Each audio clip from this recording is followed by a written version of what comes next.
বিশেষ বিজ্ঞপ্তি, আসল A K G doctor plus hand sanitizer কিনুন। অসাধু ব্যবসায়ীদের থেকে দূরে থাকুন।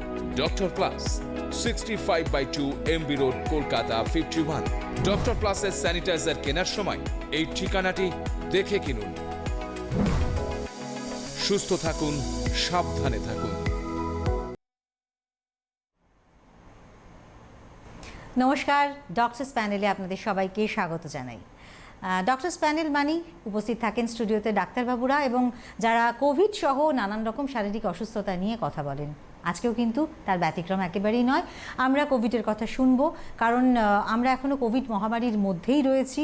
তার ফলে আমাদের সচেতনতা এবং সতর্কতাকে পাথেয় করে এখনও চলতে হবে আরও বেশ কিছুদিন। তবে এই যে লড়াইটা আমাদের চলছে, সেই লড়াইটা কিন্তু আমরা অনেকটাই কাটিয়ে এসেছি এবং আর কিছুদিনের মধ্যেই হয়তো আমরা এই লড়াইটাকে জয় করব। যে কোভিড-19, সেই কোভিড-19 কিন্তু আমাদের সমবেত প্রচেষ্টার মাধ্যমে পরাভূত হবে, এটা আশা নিয়েই আমরা আজকের ডক্টরস প্যানেল শুরু করব। আমাদের সঙ্গে আজকে রয়েছেন ডক্টর মনীষ ধীরাজ, নিউরোসার্জন। স্যার, আপনাকে স্বাগত জানাই আমাদের অনুষ্ঠানে। আর সঙ্গে রয়েছেন আপনারা, আমাদের দর্শক বন্ধুরা। তাই আপনারা টেলিফোন করবার জন্যে এবং আপনাদের সমস্যার বা আপনাদের শারীরিক অসুস্থতার, বিশেষত নিউরো সমস্যা যদি কিছু থাকে আপনাদের, তাহলে ডেফিনেটলি আপনারা টেলিফোন করতে পারেন। স্ক্রিনে যাওয়া টেলিফোন নাম্বারে আপনারা সরাসরি কথা বলতে পারেন ডক্টর ধীরাজের সঙ্গে। স্যার, প্রথমে একটুখানি কোভিডের কথায় আসতেই হবে আমাদের, কারণ আমরা এখনও প্যান্ডেমিকের মধ্যেই রয়েছি। তো আমরা যেটা দেখেছি যে অনেক মানুষ কিন্তু ফার্স্ট ওয়েভ, সেকেন্ড ওয়েভ এবং থার্ড ওয়েভ, এই তিনটে ওয়েভেই কিন্তু আক্রান্ত হয়েছেন। তাদের মধ্যে কীরকমভাবে কোভিডের এফেক্টটা পড়েছে, কতটা পড়েছে? কারণ আমরা জানি যে আফটার কোভিড কিন্তু একটা এফেক্ট অনেক মানুষের মধ্যে পড়ে থাকে। তো সেটা আপনি নিউরো দিক থেকে যদি কিছু বলেন, যে তাদের নিউরোলজিক্যাল যদি কোনো সমস্যা হয়ে থাকে সে বিষয়ে। এই সময় পোস্ট কোভিড सिम्टम्स खूब प्रचुर দেখা যাচ্ছে। अनेक बार जा पेशेंट के कोविड या होए छे, जिनको कोविड हुआ है वो लोग लॉन्ग कोविड के सिम्टम्स से अभी ग्रसित हैं और बहुत सारे पेशेंट्स हमारे पास ओपीडी में आ रहे हैं। और neurological disorders mainly post covid में muscle fatigue, memory disturbance, cognitive disturbance, माने कि किछु कथा बोलते पारते असुविधा होच्छे, अथवा किछु कथाटा मने राखते असुविधा होच्छे, अथवा मसल फैटिग हो जाच्छे। এই সব সমস্যা নিয়ে প্রচুর পেশেন্ট আমার কাছে আসছে। এটা লং কোভিডের সিমটম, একটা সাবধানে থাকা উচিত। বেশ, এই যে সমস্যাটা আপনারা যারা দেখছেন, সেটা কি ধরুন বিভিন্ন বয়সী মানুষের মধ্যে তো হয়েছে, আমরা বাচ্চাদেরকে ছেড়ে দিলাম, বাচ্চাদের ওপর এটা খুব একটা এফেক্ট ফেলেনি, কিন্তু মাঝবয়স্ক বা যাদের একটু ওল্ড এজের মানুষদের যাদের কোভিড হয়েছে, তারা কি এই ধরনের নিউরো সমস্যায় বেশি ভুগছেন? Age distribution in Covid symptoms का थोड़ा अलग है। जो यंग पेशेंट्स हैं 18 to 25 और 18 to 35 years of age group, वो ज़्यादातर पोस्ट कोविड के बाद मसल पेन अथवा मेमोरी डिस्टर्बेंस लेकर के हमारे पास आ रहे हैं। किंतु जो ओल्ड एज के पेशेंट्स हैं वो इनके अलावा कई बार स्ट्रोक लेकर अथवा हृदय रोग लेकर के भी हमारे पास आ रहे हैं, जिनका संबंध अभी कोविड से स्थापित नहीं है, परंतु उनमें यह समस्या कोविड के बाद ज़्यादा करके देखी जा रही है। এবং যাদের ধরুন নিউরো সমস্যা অলরেডি ছিল, নিউরোলজিক্যাল যে সমস্ত সমস্যাগুলো নিয়ে যারা এতদিন জর্জরিত ছিলেন, তাদের ক্ষেত্রে কোভিড হলে পর কীরকম সমস্যা দেখেছেন?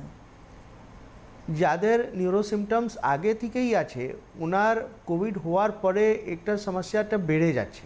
কারণ আমরা জানি যে কোমরবিডিটি থাকলে কিন্তু সেটা একটা দীর্ঘমেয়াদী এফেক্ট ফেলে। हाँ, एक धरुन यदि न्यूरोपैथिक पेन आछे, स्लिप डिस्क के वजह से कोई न्यूरोपैथिक पेन है, अथवा डायबिटिक न्यूरोपैथी के वजह से न्यूरोपैथिक पेन है, कोविड के बाद उन सिम्टम्स में काफ़ी ज़्यादा वृद्धि हो जाती है और पेशेंट्स का दवा का डोज भी हम लोगों को बढ़ाना पड़ रहा है।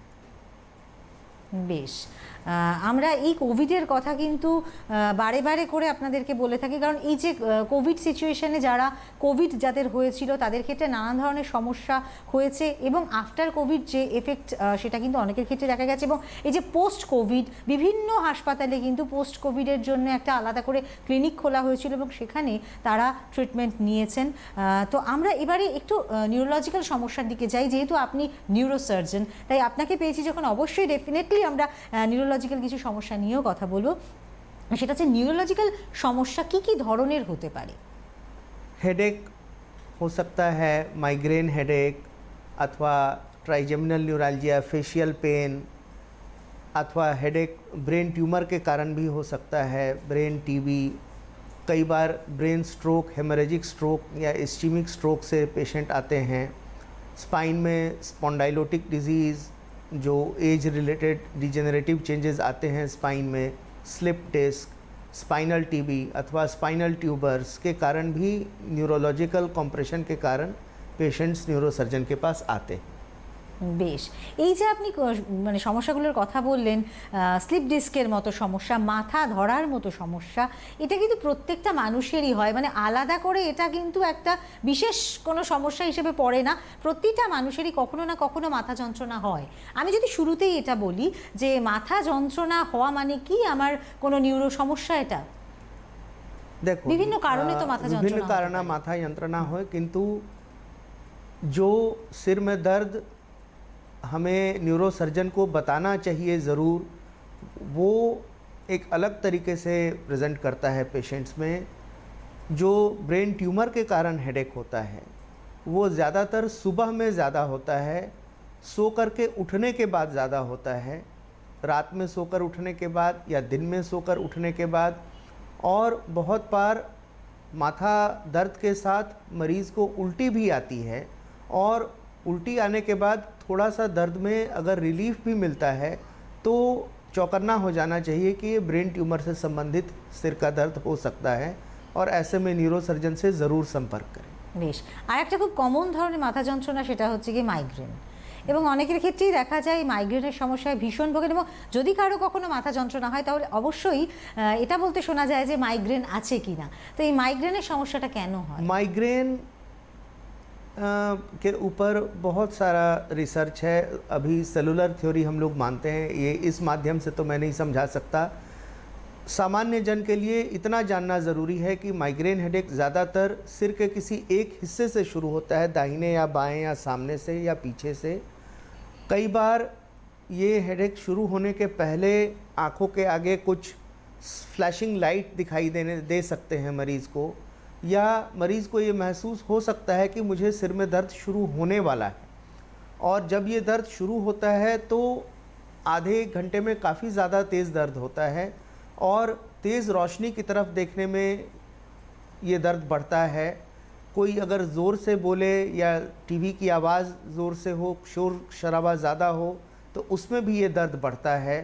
तेज़ धूप में जाने से ये दर्द बढ़ता है, और सोने से, रेस्ट करने से इस दर्द में कमी आती है। और कई बार एनाल्जेसिक लेने के बाद भी दर्द में कमी काफ़ी देर से आती है।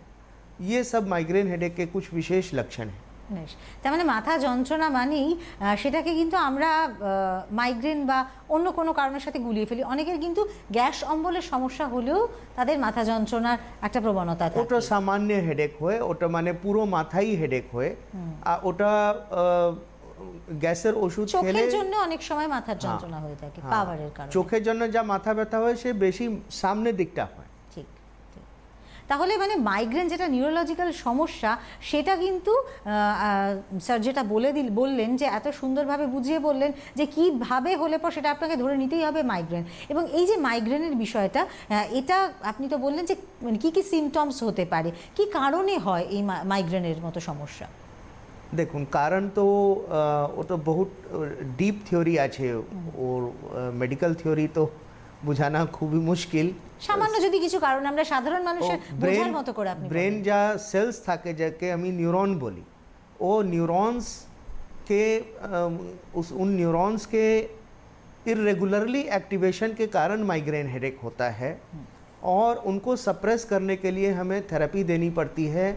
सामान्यतः 3 या 4 महीना की थेरेपी देने के बाद इस हेडेक से छुटकारा मिल जाता है। कुछ लोगों में, कुछ मरीज़ों में ज़्यादा लंबी समय तक 6 महीना या साल भर भी दवा देनी पड़ती है। प्री डिस्पोजिंग फैक्टर्स हैं मेंटल स्ट्रेस अथवा फिजियोलॉजिकल स्ट्रेस, ज़्यादा देर भूखे रहना, व्रत उपवास करना, ज़्यादा मानसिक चिंता तनाव ग्रसित रहना, ये सब प्री डिस्पोजिंग फैक्टर्स हैं जो किसी में भी माइग्रेन हेडेक उत्पन्न कर सकते हैं। अतः इनसे बचना चाहिए, ये मैं विशेष रूप से दर्शकों को बताना चाहूँगा। এক্ষেত্রে ট্রিটমেন্ট কি শুধুমাত্র মেডিসিন নিলেই হয় না অন্য কোনো না ট্রিটমেন্টের अन्य মাধ্যমে ভালো ট্রিটমেন্ট হয়? যা লাইফস্টাইল মডিফিকেশন আছে, মেডিটেশন, ধ্যান, প্রাণায়াম, সকাল সকাল হাঁটা চলা করা উচিত, রোজ সুবহ মর্নিং ওয়াক করনা, adequate rest, sleep, at least 7 to 8 hours of sleep, এটা লাইফস্টাইল মডিফিকেশনটাও দরকার খুবই বেশি।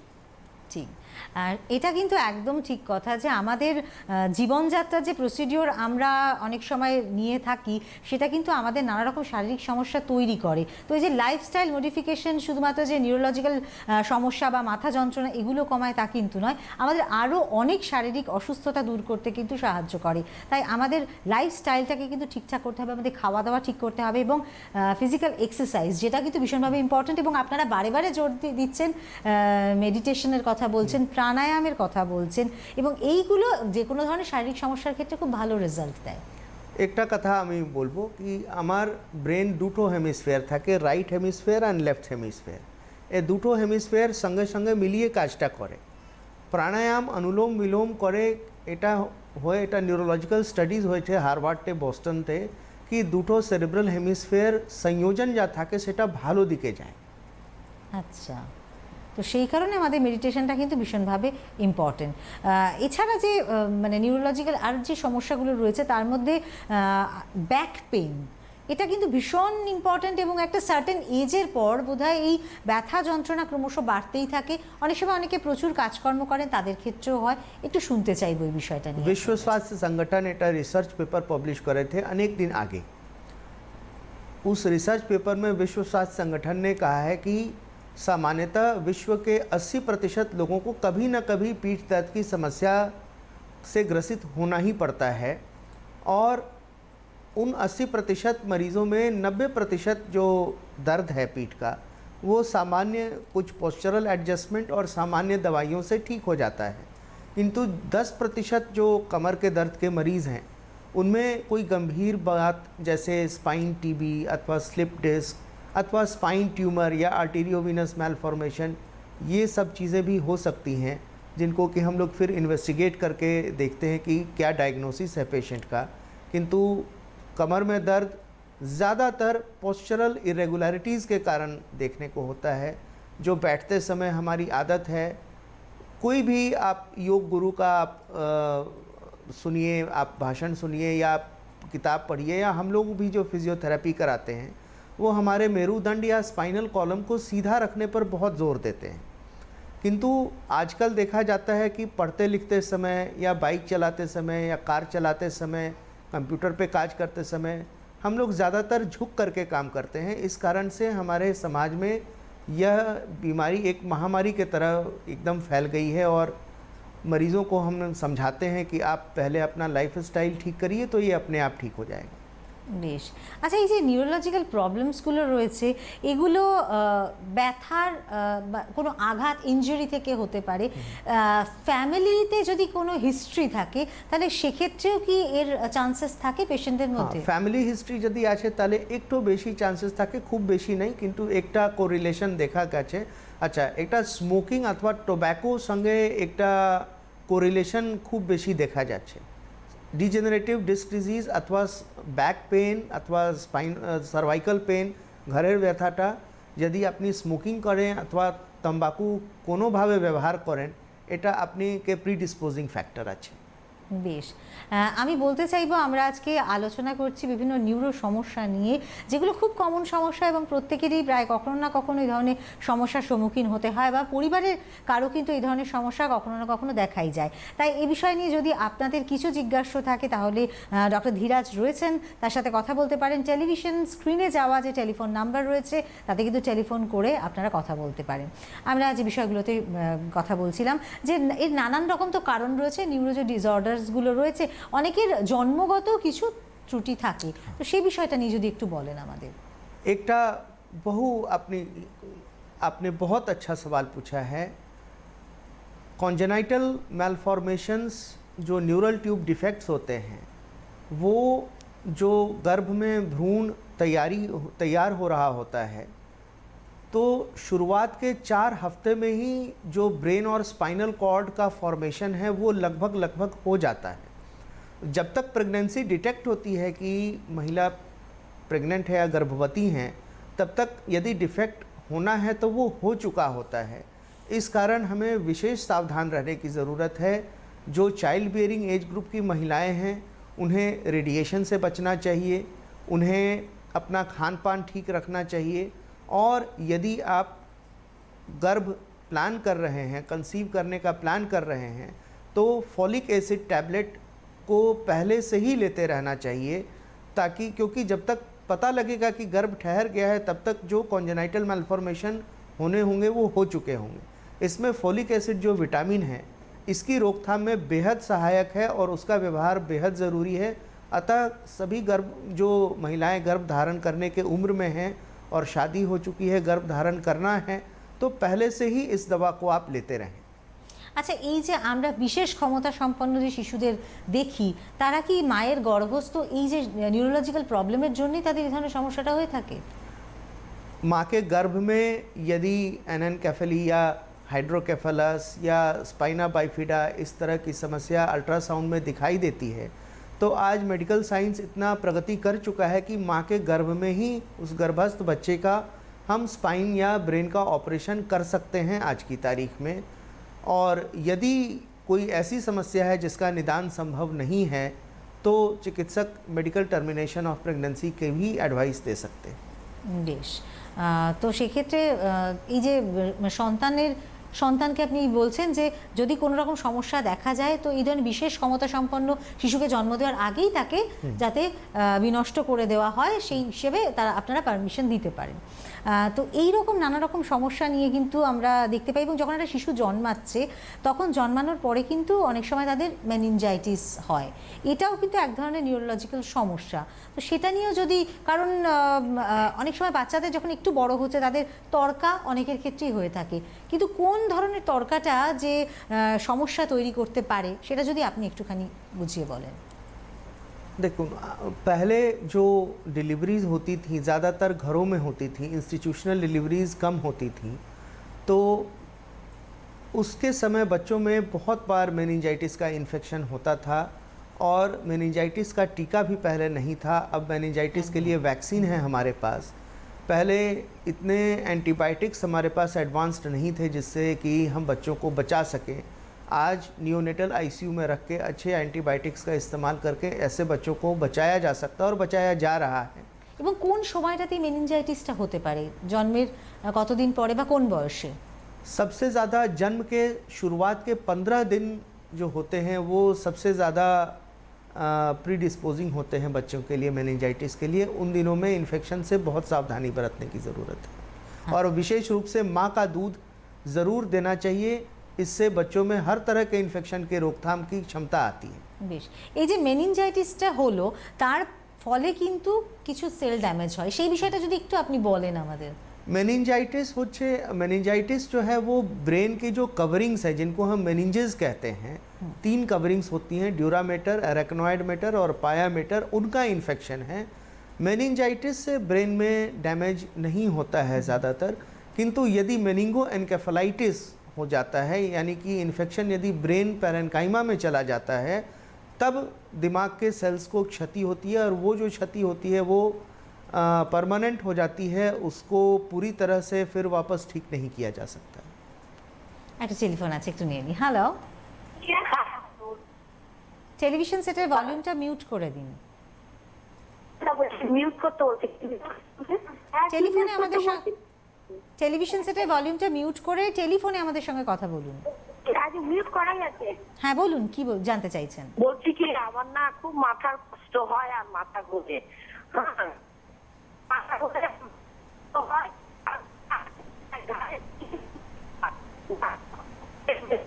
হ্যালো, হ্যাঁ হ্যাঁ, আপনার মাথা যন্ত্রণা করে তাই তো? হ্যাঁ, মাথা যন্ত্রণা করে না, মাথার ভিতরে একটা কিরকম একটা অস্বস্তি ভাব, কষ্ট হয়। আচ্ছা, আপনার বয়স কত? 55। আচ্ছা, আপনি কি হাউসওয়াইফ নাকি ওয়ার্কিং?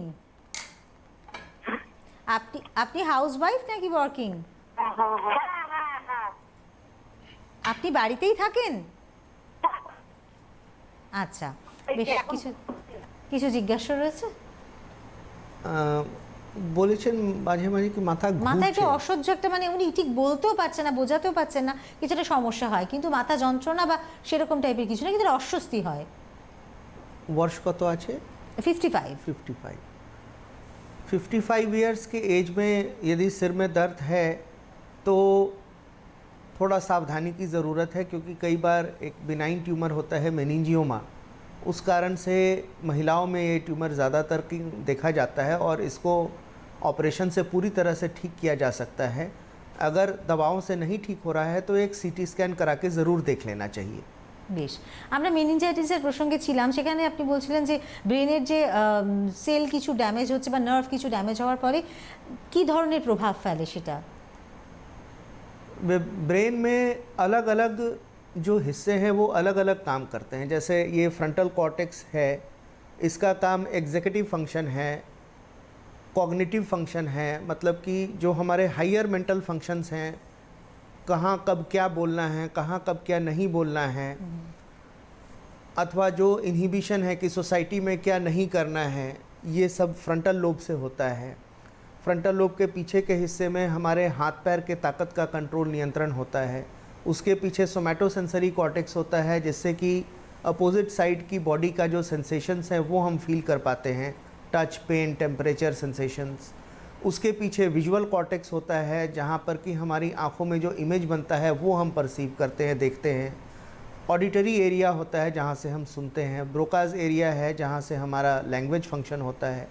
तो जिस एरिया में भी क्षति होती है, कुछ इमोशनल सेंटर्स हैं, जैसे पेपेज सर्किट ब्रेन के काफ़ी भीतर होता है, तो डिपेंडिंग अपॉन कि किस एरिया में क्षति हुई है उस स्फीयर ऑफ लाइफ में हमें कमी देखने को मिलती है और धीरे धीरे उसमें सुधार आता है 6 महीने से 2 साल में, लेकिन पूरी तरह से उसको पहले जैसा कर पाना बहुत मुश्किल होता है, क्योंकि ब्रेन के सेल्स रीजनरेट नहीं करते हैं। एक बार अगर वो मर जाते हैं तो उनका फिर रिप्लेसमेंट नहीं हो पाता है। আচ্ছা, এই যে নিউরোলজিক্যাল সমস্যাগুলো, সেগুলোর ক্ষেত্রে কি কি ক্ষেত্রে সার্জারির প্রয়োজন রয়েছে এবং কি কি ক্ষেত্রে শুধুমাত্র ওষুধ খেতে হবে, এবং এটা কি কিউরেবল না সারা জীবন ওষুধ খেতে হবে? না, এটা ডিপেন্ড করে patient to patient and individual two individual. কোনো রকম অসুবিধা থাকলে, जैसे सीजर डिसऑर्डर 2 বছর যদি ওষুধ পেশেন্ট খায় একটাও যদি সিজার না আসে, খিচুড়ি না আসে, তাহলে আস্তে আস্তে মেডিকেশনসকে ডোজ কম করে ওকে বন্ধ করা যায়। একটা টেলিফোন আছে, একটু নিয়ে নিই। Hello hello, hello. হ্যাঁ, কে বলছেন? হ্যাঁ, আমি পুরুলিয়া থেকে বলছি। আমার ছেলের সম্বন্ধে বলবো। বলুন। হ্যাঁ, বলছি আমার ছেলে না রাত্রেবেলা একদম ঘুমোতে পারে না। উনি মাঝে মাঝে ওকে নিউরো ডাক্তার দেখানো হয়েছে, ওষুধও খায়, কিন্তু পুরো গোটা রাত্রে জেগে থাকে। কত এটা বয়স কেন ছেলে? হয়? মানে ওই 24-এর মতো। আচ্ছা, এটা কবে থেকে হচ্ছে? কতদিন থেকে হচ্ছে এই ধরনের সমস্যা? অনেকদিন হচ্ছে, 1 বছর হলো। আর বলে মাঝে মাঝে বলে হাত পা ঠান্ডা হয়ে যাচ্ছে, ভয় লাগে, এরকম বলে। রাতে একদমই ঘুমোয় না। বেশ, দেখুন, এটা যদি ব্রেনের সিটি স্ক্যান যদি কিছু কোনো গম্ভীর সমস্যা অথবা না, রোগ ব্রেনের নেই, ডক্টর ব্রেনের পরীক্ষা করানো হয়েছে, বলেছে নিউরোর কিছু। আচ্ছা, যদি ব্রেনের সিটি স্ক্যান নর্মাল আছে তাহলে এটা মানসিক তনাওজন্য হতে পারে, অথবা যদি ব্রেনের সিটি স্ক্যান করা দরকার আছে, ব্রেনের সিটি স্ক্যান করে স্পেশালি সেলার রিজন, যা আমি বলি আপনি তো বুঝতে পারবেন না, কিন্তু ব্রেনের CT scan plain and contrast করা খুবই বেশি দরকার। কারণ 1 বছর হয়ে গেছে, 24 ইয়ার্স এজ আছে, 24 বছর আছে। হ্যাঁ, এটা মানে এটাকে একটু গম্ভীরতা সে নিতে হবে এটা। ধন্যবাদ টেলিফোন করার জন্য। আসলে যে ঘুম না আসার মতো সমস্যাটা, 24 বছরের ছেলে, ওর ঘুম আসছে না, এই সময় পড়াশুনোর চাপ থাকতে পারে, বা সে যদি ছেলে হয় তার একটা চাকরি পাবার একটা চাপ থাকতে পারে, এই যে বিভিন্ন মেন্টাল কারণগুলো। উনি বলছেন না ব্রেনের কোনো সমস্যা নয়, তাহলে সেক্ষেত্রে আপনি কনসাল্ট করছেন ওনাকে যে উনি যেন একটা কোনো সাইকিয়াট্রিস্ট বা এই ধরনের মানসিক যে রোগ বিশেষজ্ঞ রয়েছে, সাইকোলজিক্যাল কাউন্সেলিং দরকার আছে ডেফিনেটলি সেটা। কারণ সেটা ব্রেনের যদি কোনো কারণ না হয়ে থাকে, সেই বিষয়ে হতে পারে ওর কোনো মানসিক চাপ রয়েছে যেটা হয়তো আপনাকে বোঝাতে পারছে না। বেশ, আমরা তো এই সমস্যায় ছিলাম। আসলে মাথা থাকলে মাথা যন্ত্রণা তো থাকবে, এবং সেই যন্ত্রণা নিয়ে আমরা কিন্তু চিকিৎসকের দ্বারস্থ হতে হয়। অনেক সময় সেই যন্ত্রণা এতটাই গাঢ় হয়ে যায়।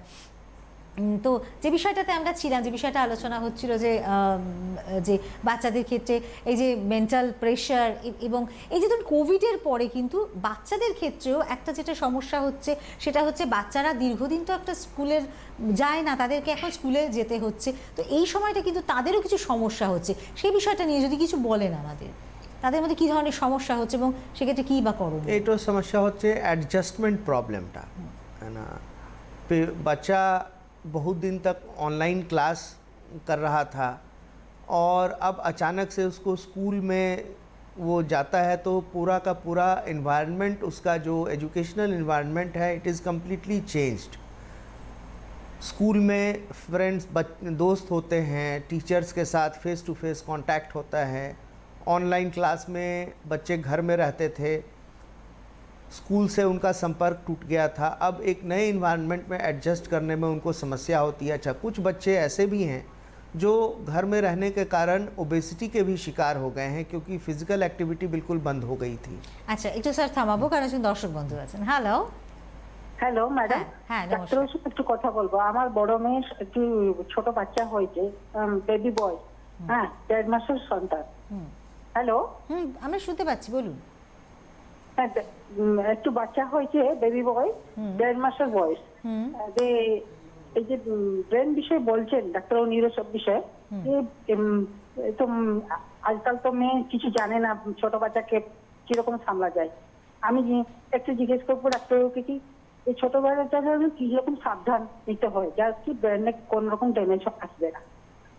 আচ্ছা, মানে উনি প্রিভেনশন হিসেবেই জানতে চাইছেন। ধন্যবাদ টেলিফোন করার জন্য। সঙ্গে বাচ্চাটা 1 মাসের হয়েছে, ছেলেটা কি কি এই যে ছোট ইয়ং ফার্স্ট বেবি তো বুঝতে পেরেছি।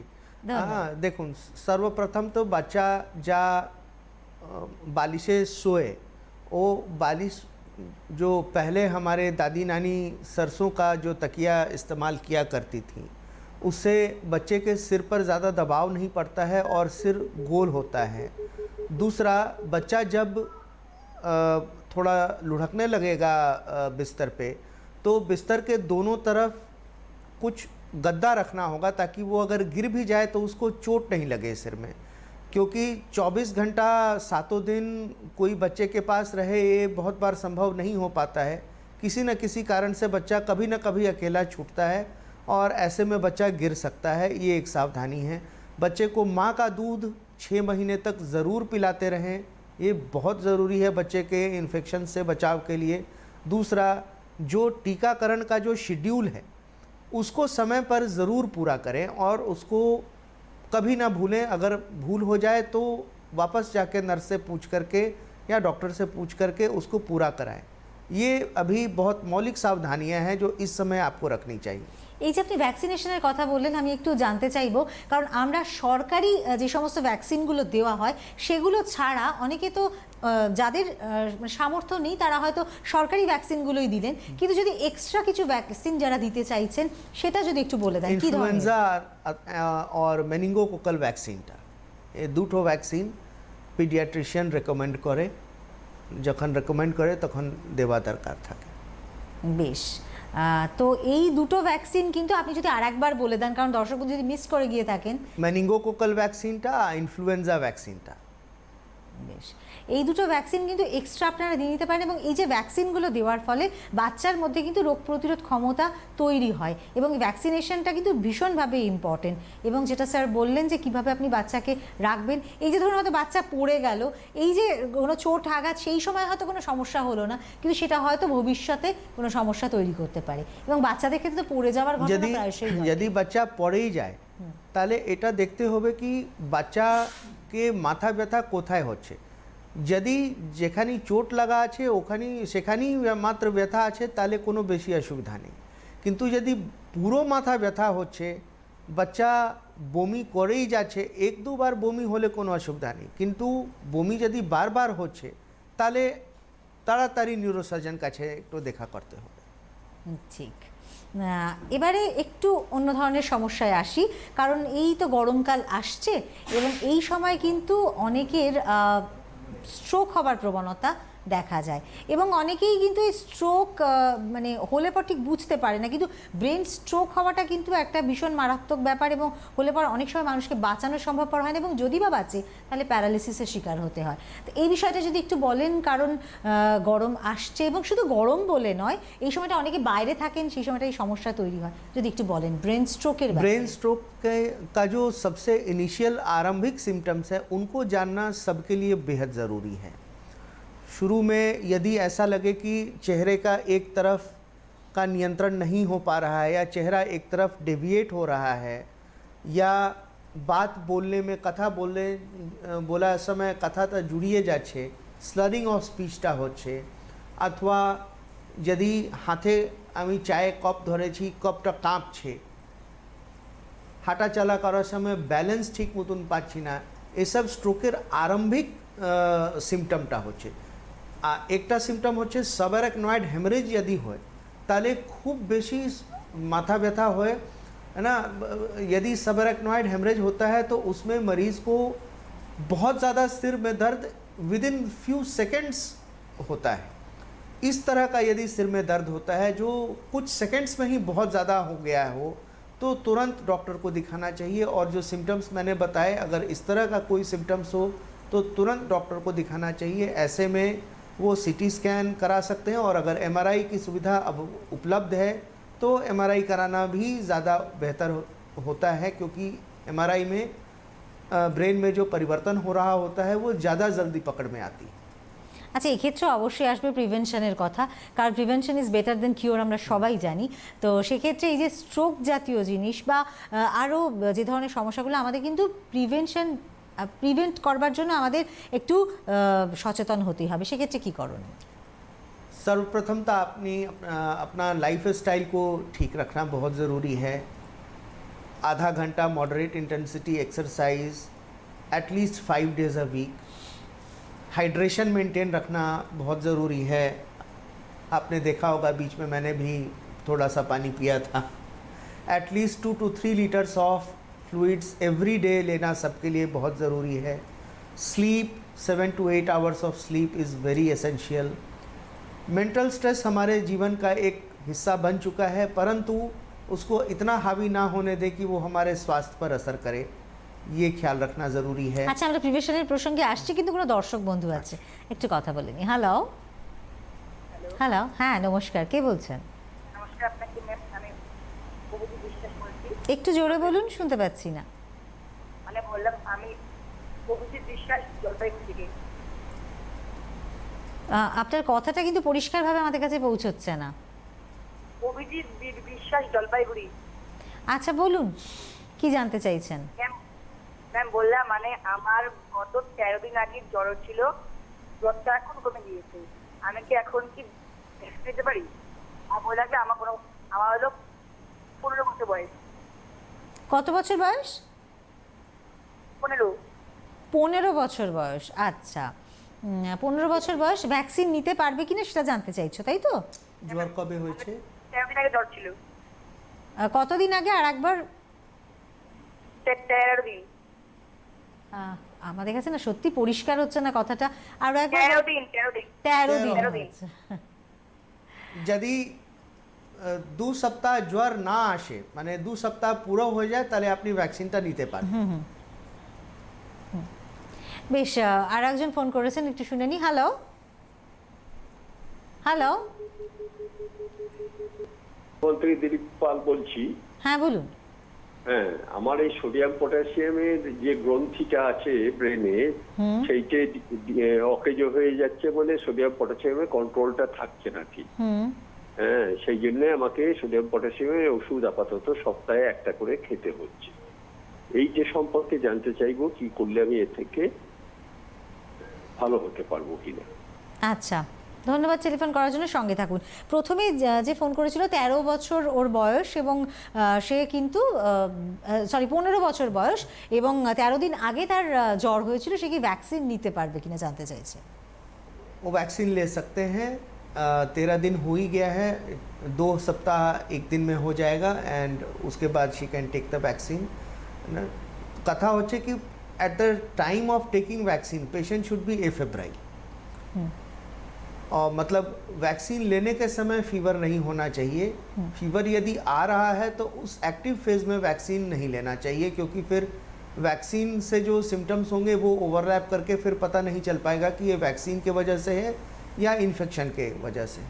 जो दूसरे दर्शक बंधु ने जो मुझसे प्रश्न किया है कि ब्रेन में जो सोडियम पोटेशियम को नियंत्रण करने वाली ग्रंथि है उसमें गड़बड़ी के कारण उन्हें रोज़ कुछ सोडियम की दवा लेनी पड़ रही है, तो इसके लिए मैं माफ़ी चाहूँगा। ये आपका पूरा MRI का रिपोर्ट ब्रेन का जब तक मैं नहीं देखूँगा तब तक ये चीज़ बता पाना मुश्किल है मेरे लिए कि क्या हुआ है वहाँ पे, कोई ट्यूमर था या डीमाइलिनेशन है या किस कारण से उस ग्रंथि में हाइपोथैलेमिक रीजन में ये चेंजेस परिवर्तन आए हैं। उसको देखने के बाद ही ये बता पाना संभव हो पाएगा कि कितने दिन तक दवा चलेगी और क्या दवाएं चलेंगी। হ্যালো, হ্যালো, আমি বাড়ি থেকে মুকুল মুখার্জি কথা বলছি। বলুন। আমি আমার বিশেষের ব্যাপারে একটু আপনার কাছে ডাক্তারের কাছে একটু পরামর্শ নিতে চাই।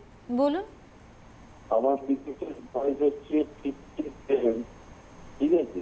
তা ওর প্রেসারের বরাবরই ওর প্রেসারের সমস্যা, হাই প্রেসার। তা ওর এখন যে প্রেসারটা আমরা দেখছি তা ওর আছে ওপরে 200 আর নিচে 100। হ্যাঁ, ও কোভেন্স ডি ওকে ডাক্তারে দিয়েছে, অনেক প্রথম থেকেই খাচ্ছে। প্রেসারটা কিছুতেই নর্মালে আনা যাচ্ছে। আচ্ছা, বয়স কত? বয়স কত? বয়স 57। 57? হ্যাঁ। আচ্ছা, সেক্ষেত্রে কি করণীয়? প্রেশার 57 বয়স এবং সেক্ষেত্রে প্রেশারটা কিন্তু খানিকটা বেশি রয়েছে, নিচে 100 এবং ওপরে কত বললেন? 200, নিচে 100।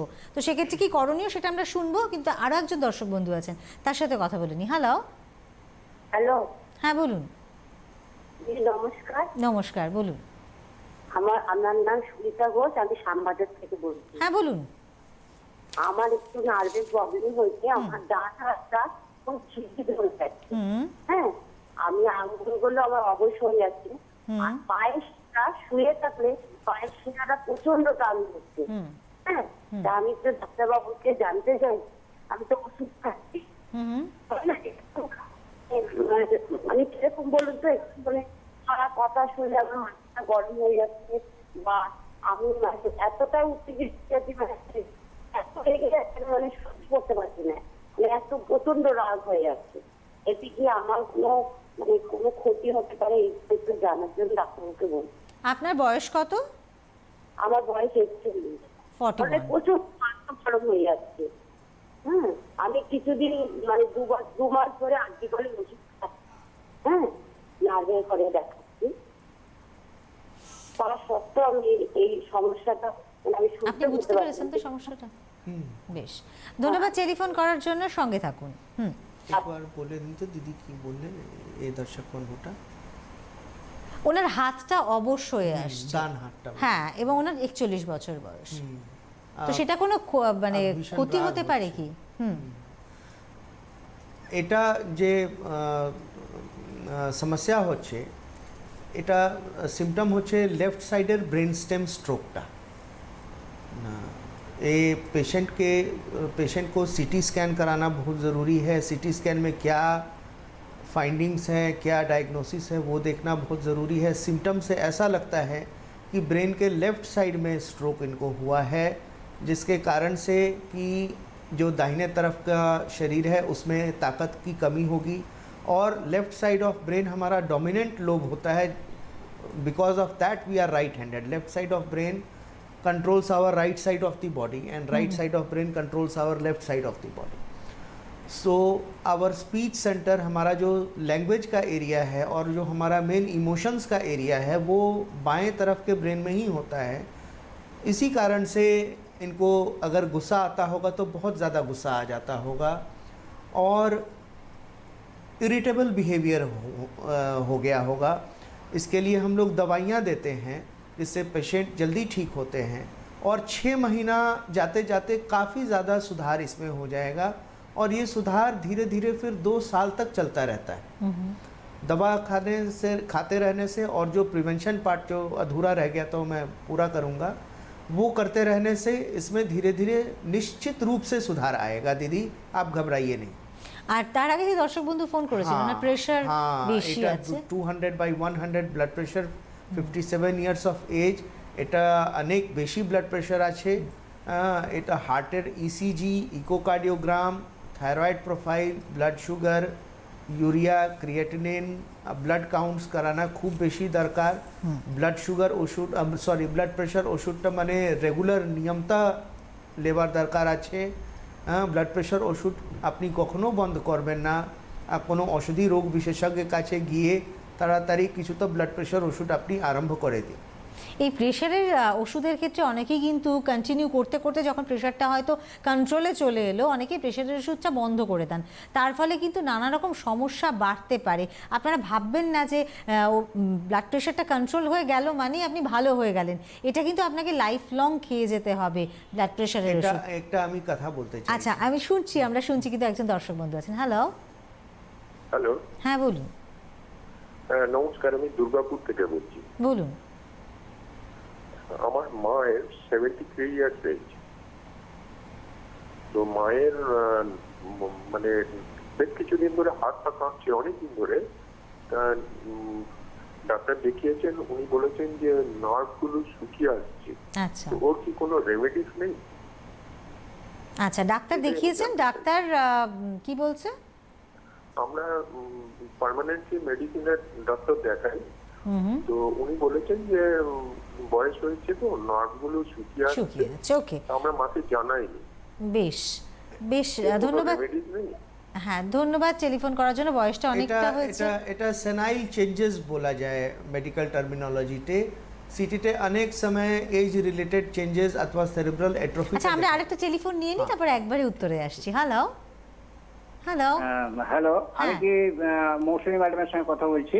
হ্যাঁ বলুন। হ্যাঁ, ধন্যবাদ আপনাকে করোনা বিষয়ে প্রশ্ন, এবং ডাক্তারবাবুকেও ধন্যবাদ যে আমরা এরকম সুপরামর্শ পাচ্ছি। ঠিক আছে, ধন্যবাদ, বলুন। আচ্ছা, আমার প্রশ্ন করোনা সম্পর্কিত, যেহেতু আজকের বিষয় করোনা। যে বিষয়টা ঠিক এখন যেরকম আমরা যাচ্ছি, আমরা দেখলাম যে প্রতিদিন কতগুলো মানুষ মারা গেল। মানুষের প্রাণ সবাই সমান, তবু আর এমনিও অনেক মানুষ মারা যাচ্ছে, বিশেষ করে বয়স্ক মানুষ যারা মারা যাচ্ছে। তারা যখন অ্যাডমিট করা হচ্ছে তখন কিন্তু করোনা বলছে না, কিন্তু যখন মারা গেলেন তখন বলছেন যে করোনা হয়েছিল। হ্যাঁ, আর 15ই মার্চ থেকে সব বিধিনিষেধ তুলে নেওয়া হচ্ছে, অথচ নিয়মিত মানুষ মরছে। একটা মানুষ মরলেও মরছে, 10টা মরলেও 20টা মরলেও মরছে। ডাক্তারবাবু, এ বিষয়ে আগামী দিনে আমরা কি করতে পারি? আর এই করোনা মরার পরে করোনা হয়ে যাচ্ছে, বেশি বয়স্ক বিশেষ করে দেখলাম মারা যাচ্ছে যারা, অনেক অনেক অনেক উদাহরণ আছে। যদি একটু বুঝিয়ে বলেন। আপনি কে বলছেন? শুনবো। আমি জয়ন্ত সাহা বলছি, শ্রীরামপুর থেকে। ধন্যবাদ টেলিফোন করার জন্য, সঙ্গে থাকুন। খুব ভালো কথা বলেছেন যে বিধিনিষেধ তো উঠে যাচ্ছে, এবং যেটা আমরা শুরুতেই বলেছিলাম প্যান্ডেমিক ওভার হয়ে গেছে, এটা কিন্তু এখনো পর্যন্ত ঘোষণা করা হয়নি, কিন্তু আমরা স্বাভাবিক জীবন ছন্দে ফিরছি। সংক্রমণ যে হচ্ছে না একেবারে সেটা কিন্তু নয়, সংক্রমণ হচ্ছে এবং মানুষও মারা যাচ্ছে, হয়তো তার পরিমাণটা কম। আপনি খুব ভালো কথা বলেছেন যে আমাদের কি করা উচিত এক্ষেত্রে।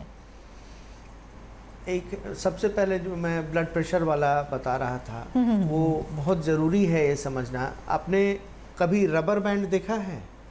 एक रबर बैंड আছে কি? যদি রবার ব্যান্ডকে আমি নিচে তুলে রাখি, ওটা যেখানে আমি তুলে রাখবো সেখানেই থাকবে।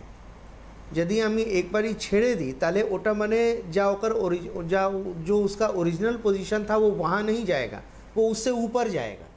अच्छा, इसी तरह से ब्लड प्रेशर जब हम दवा से कंट्रोल करते हैं तो वो दवा के प्रभाव में नियंत्रित रहता है। अगर हम दवा छोड़ देते हैं बीच में तो वो जितना पहले था वहीं तक नहीं रुकेगा, वो उससे ऊपर जाएगा और हार्ट में या ब्रेन में कुछ ना कुछ बीमारी जो है सो प्रभाव पैदा करेगा। इसलिए जो दीदी ने कहा कि ब्लड प्रेशर की दवा नियमित लेनी ज़रूरी है, और अगर सारा जीवन डॉक्टर बोलते हैं तो सारा जीवन लेना ज़रूरी है, बीच में उसको बंद करने की भूल ना करें, ये बेहद ज़रूरी है। हम लोग रोज़ इस तरह के मरीज़ देखते हैं जिनको ब्रेन स्ट्रोक होता है, ब्रेन हेमरेज हो जाता है, पता चलता है कि पिछले 10 दिन से इन्होंने दवा बंद कर दी थी क्योंकि ब्लड प्रेशर तो ठीक हो गया था। और ये बहुत ही दुर्भाग्यपूर्ण लगता है। और काफ़ी तकलीफ़ होती है कि इस तरह से हम लोग मरीज़ों को तकलीफ़ में देखते हैं और इलाज करने में भी दिक्कतें आती हैं। আরো दूसरा একজন দর্শক जो- বন্ধু আছেন, हाँ। একটু কথা বলে নি। হ্যালো, হ্যালো, হ্যাঁ কে বলছেন? হ্যাঁ আমি দমদম ক্যান্টনমেন্ট থেকে বলছি, তাপস সাতটা। বলুন। বলছি মায়ের বিষয়ে একটু জানতাম। হ্যাঁ বলুন। স্ট্রোক হয়েছিল তো, হ্যাঁ ওই মায়ের স্ট্রোক হওয়ার পর থেকে আমি ওষুধগুলো কিছু খাওয়াচ্ছি, কিন্তু ওই মায়ের মাথাটা ঝিলিক ঝিলিক যায়, মাথাটা তখন ঘোরে। কত বয়স মায়ের আপনার? মায়ের মোটামুটি 75। আচ্ছা, ঠিক আছে। ভয় আছে। মাথা ঘুরছে, আর স্ট্রোক হয়েছিল, ব্রেন স্ট্রোক। এটা দেখতে হবে ব্যালেন্সে অর্গান যা থাকে সে পোস্টিরিয়ার সার্কুলেশন পিছে থাকে। যদি পোস্টিরিয়ার ধন্যবাদ টেলিফোন করার জন্য, সঙ্গে থাকুন। হ্যাঁ, পোস্টিরিয়ার সার্কুলেশন মধ্যে যদি স্ট্রোক হয় তাহলে ব্যালেন্সে প্রবলেম থাকে আর মাথাটা ঘুরে। কিছুদিন মাথা ঘুরা ওষুধ চলে 2 মাস 3 মাস, তারপরে এই সমস্যাটা 80-90% সমাধান হয়ে যায়। বেশ। 10% তো কিছু সমস্যা থাকবে, কিন্তু 80-90% এটা ঠিক হয়ে যাবে। আচ্ছা, আমাদের দুজন দর্শক বন্ধুর প্রশ্নের কিন্তু উত্তর দেওয়া হয়নি। একজনের মায়ের হাত পা কাঁপছে, তো সেটা উনি জানতে চাইছিলেন যে সেক্ষেত্রে কি করণীয়। সেটা ডাক্তার বলছেন যে নার্ভ শুকিয়ে যাচ্ছে, তো এটা কি পার্কিনসন্স ডিজিজ? না, সেটা বলা उचित नहीं। अच्छा। सेरेब्रल एट्रोफी जा हो जैसे जैसे हमारा उम्र बढ़ता है, हमारा जो ब्रेन के नर्व सेल्स हैं they tend to die out, और जो ब्रेन का फंक्शन है वो डिक्रीज होता चला जाता है, और उसी तरह से जो हाथ पैर का जो नियंत्रण करने वाले जो न्यूरॉन्स हैं उनके कामकाज में इनकोऑर्डिनेशन आता है। फॉर एग्जांपल, जैसे जब मैं ये ग्लास उठा रहा हूँ तो एक मसल ग्रुप कॉन्ट्रैक्ट कर रहा है, दूसरा मसल ग्रुप ये पीछे वाला रिलैक्स कर रहा है। इसके बीच में अगर कोऑर्डिनेशन नहीं होगा तो मेरा हाथ कांपेगा। तो अगर जैसे उम्र 60-70 के पार अगर जाती है तो ब्रेन में अगर नर्व सेल्स की कमी होती है, जिसको सेरेब्रल एट्रोफी कहते हैं, तो ये हाथ कांपने की समस्या आती है। और इसमें कुछ दवाएं जैसे प्रोप्रेनोलॉल, सिटिकोलिन, ये हम लोग देते हैं, जिससे कुछ सुधार तो आता है ज़रूर, लेकिन थोड़ी समस्या रहती है। ये जो डॉक्टर साहब ने, उन्हें चिकित्सक बंधु ने कहा है, वो ठीक ही कहा है कि कुछ एक समस्या থাকবে, কিন্তু কিছু ইমপ্রুভমেন্টটাও হবে। বেশ, আরো একজন দর্শক বন্ধু আছেন। হ্যালো। হ্যালো, হ্যাঁ বলুন, কে বলছেন? আমি এই ঠাকুরপুর থেকে বলছি, ট্রে বাস স্ট্যান্ড থেকে। বলুন। আমার নাম রণজিৎ পাল। শুনতে পাচ্ছি? আমার হাত পা কাঁপে আর ঘুম হয় না একদম। আচ্ছা, একদম ঘুম হয় না। আপনার বয়স কত? আমার বয়স হচ্ছে 69। 69। আচ্ছা, হাত পা কাঁপছে এবং ঘুম হচ্ছে না। ইনার একদম ঘুম হচ্ছে না। পেশেন্টকে সঙ্গে থাইরয়েড থাকুন, ধন্যবাদ টেলিফোন করার জন্য। পেশেন্টকে থাইরয়েড প্রোফাইলটা দেখা দরকার আছে, কারণ কি হাত পা কাঁপছে, এটা হাইপারথাইরয়েডিজম জন্যটাও হতে পারে, সেই জন্যটাও ল্যাক অফ স্লিপ হতে পারে। মাথা ব্যথা করছে না তো? উনি আমাদের সঙ্গে নেই। যদি মাথা ব্যথা থাকছে সঙ্গে, তাহলে ব্রেনের একটা সিটি স্ক্যান भी করে দেখা উচিত। বেশ, আর একজন দর্শক বন্ধু ফোন করেছিলেন যে কোভিড সিচুয়েশন, হ্যাঁ কোভিড সে বিষয়ে জানতে চাইছিলেন, আপনি যদি একটু হ্যাঁ আমি বলছি। কোভিডের জন্য দেখুন, একটু প্যান্ডেমিক তো ওভার হয়ে গেছে, কিন্তু যা कोविड के लिए जो सावधानी रखना है वो अभी छोड़ना नहीं है। मास्क पहने रखना और सामाजिक दूरी बना करके रखना, बीच बीच में हाथ को सैनिटाइज करते रहना और हाथ धोते रहना, ये बेहद ज़रूरी है। अभी भी हम इसको नहीं छोड़ सकते हैं, क्योंकि बचाव ही, जो दीदी ने कहा, बचाव इलाज से ज़्यादा महत्वपूर्ण है। और जो हमारे दर्शक बंधु ने कहा कि बहुत सारे मरीज़ हैं जिनको कि अस्पताल में एडमिशन के समय कोविड नहीं पाया जाता, किंतु दुर्भाग्यवश उनकी अगर मृत्यु हो जाती है तो पता चलता है कि अरे इनको तो कोविड में इन्फेक्शन था। इसमें एक फैलेसी है कि जो हमारा रैट एंटीजन टेस्ट है वो, उसका सेंसिटिविटी 100% नहीं है। इवन जो RT-PCR टेस्ट है, वो जो स्वाब है वो हमें नाक के काफ़ी भीतर से लेना पड़ता है, जिसमें मरीज़ को काफ़ी कष्ट होता है, और कई बार मरीज़ अपना शरीर हिला देते हैं तो वो पीछे तक स्वाब पहुंच नहीं पाता, तो ऐसे में फॉल्स नेगेटिव रिजल्ट्स आ जाते हैं। और चिकित्सक जो हैं वो तो सिम्टोमेटिक ट्रीटमेंट करते हैं, लेकिन जो इंटरल्यूकिन 6, डी डाइमर, ऐसे ये सब जो कराना होता है कोविड के मरीज़ों में वो नहीं हो पाता, और बीमारी की गंभीरता का हम ठीक से पता नहीं कर पाते, और ज़्यादा गंभीर होने पर कई बार मरीज़ की मृत्यु भी हो जाती है। तो इस विषय में सावधान रहना ज़रूरी है, हम चिकित्सकों को भी सावधान रहना ज़रूरी है। विशेष रूप से हमारी टीम जो नारायणा में है वो बहुत ज़्यादा सचेत रहती है, और ज़रा सा भी अगर संदेह होता है तो हम लोग कोविड टेस्ट को रिपीट करते हैं, या फिर हम लोग इंटरल्यूकिन 6 और D dimer Covid test negative होने के बाद भी मरीज़ का करा लेते हैं।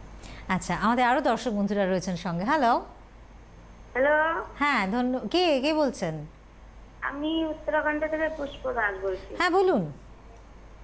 আমার না সবসময় গলাটা শুকিয়ে যায়, জিভের গলাটা শুকিয়ে যায়, রাতে শুলে জিভের গলাটা শুকিয়ে যায়, খালি মনে হচ্ছে যেন সবসময় খালি জলই খাই।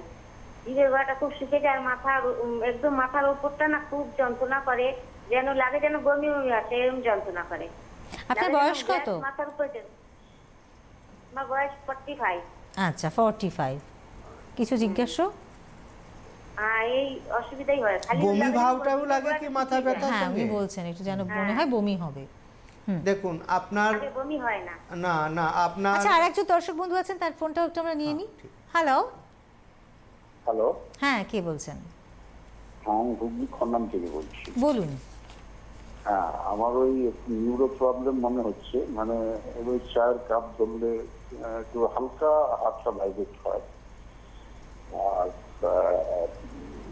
যখন মানে পা থেকে হাঁটু থেকে তলার দিকটা একটু অবস্থায় একটু হালকা হালকা পেন টাইপ প্রবলেমগুলো হচ্ছে। ইনফ্যাক্ট আমি কোভিড সেকেন্ড ভ্যারিয়েন্টে আমি ডেল্টা ওমিক্রনে আক্রান্ত হয়েছিলাম। আচ্ছা, এটা কি কোভিড হওয়ার পরেই আপনি খেয়াল করছেন? না, এই নিউরো প্রবলেমটা আগে থেকেই ছিল। আচ্ছা। এখন তো কোভিডের পর কিছুটা প্রেশার বেড়েছে, খুব যে বেড়েছে তা নয়। আমি একটু সাজেশন চাইছি ডক্টর সাহেব। আপনার বয়স কত? আমার 47। আচ্ছা, কত বয়স? কত? 47, তাই তো?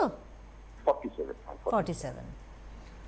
ধন্যবাদ টেলিফোন করার জন্য। কিছু জিজ্ঞাসা রয়েছে? আচ্ছা, আপনার কি ডায়াবেটিস রয়েছে? না, আমার কোনো কোমরবিডিটি নেই, কোনো ডায়াবেটিস, কোনো আদার্স কিছু নেই।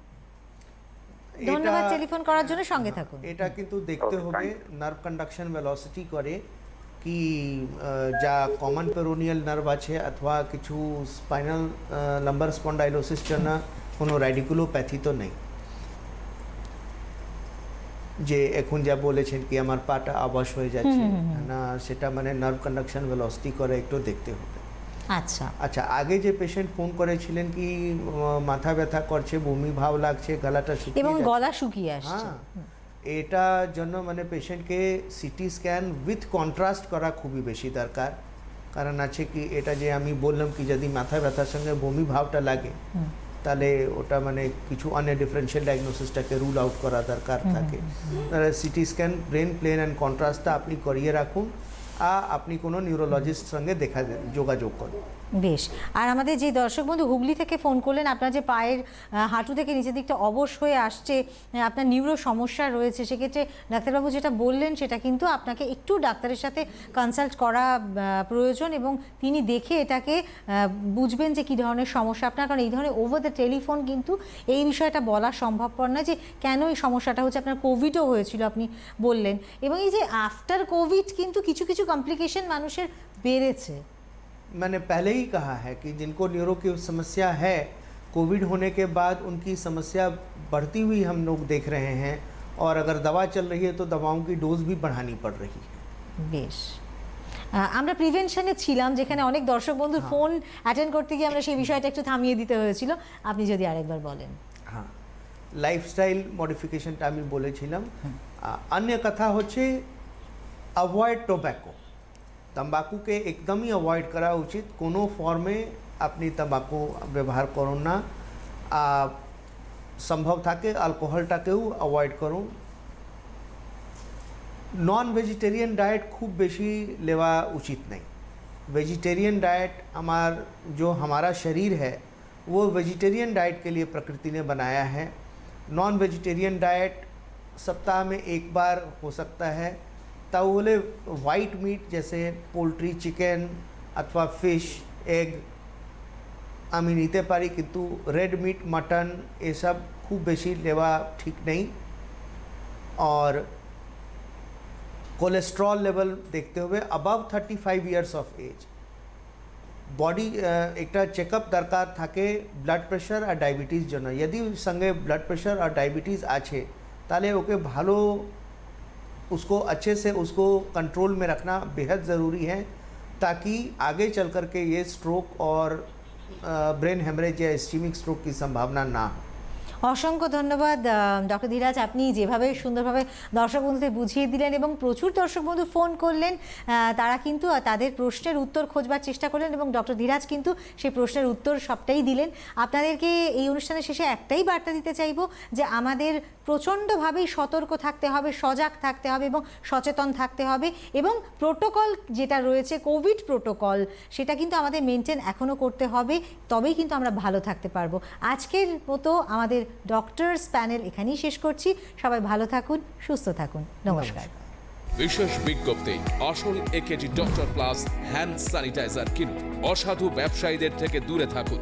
Doctor plus 65/2 MB road, Kolkata 51। Doctor প্লাসের স্যানিটাইজার কেনার সময় এই ঠিকানাটি দেখে কিনুন। সুস্থ থাকুন, সাবধানে থাকুন।